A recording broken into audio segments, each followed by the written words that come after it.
We don't have another day. We don't have another week. It's time that we need justice. This has never been a diverse space, that has never been inclusive. Those words have no meaning here anymore. A third night of protesters in downtown Bloomington are calling for justice for Vox Booker, the black man who says he was attacked at Lake Monroe on 4th of July.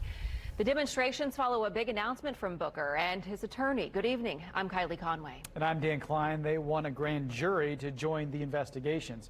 News 8's Demi Johnson is live at People's Park. And Demi, you were there for the announcement, have been following these protests all week. Seems like it was a bit of a smaller crowd tonight, though.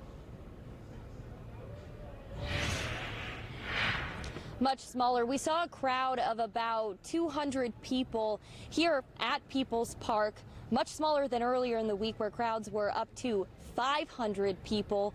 But some big news did happen here. Vox Booker's attorney announced that she and Vox Booker wanted to use a grand jury to look into his case. Now, we do know that FBI and DNR officers are already investigating this case, but Booker says that's not enough. Tonight's crowd was made up of local Black Lives Matter groups, Booker, his attorney, and other local activists who say they're not happy with how local and state officials, including Governor Holcomb, have handled this situation.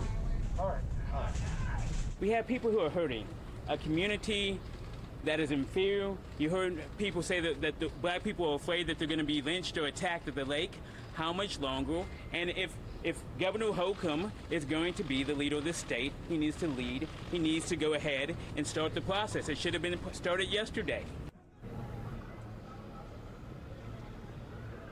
For 3 nights, we've listened to and spoken with protesters. They tell us they're here because of Booker, but his situation is part of a broader racial issue. They're calling for reform from the ground up and say it starts with one community at a time. One of the things that we've been emphasizing since Monday is that what happened to Mr. Booker was part of a long progression, an escalation of incidents around Bloomington and around the county as well. Stop pointing the finger at Martinsville and Bedford or Ellettsville or Spencer. We have a lot of garbage to clean up in our own community before we go start slinging mud at our neighbors.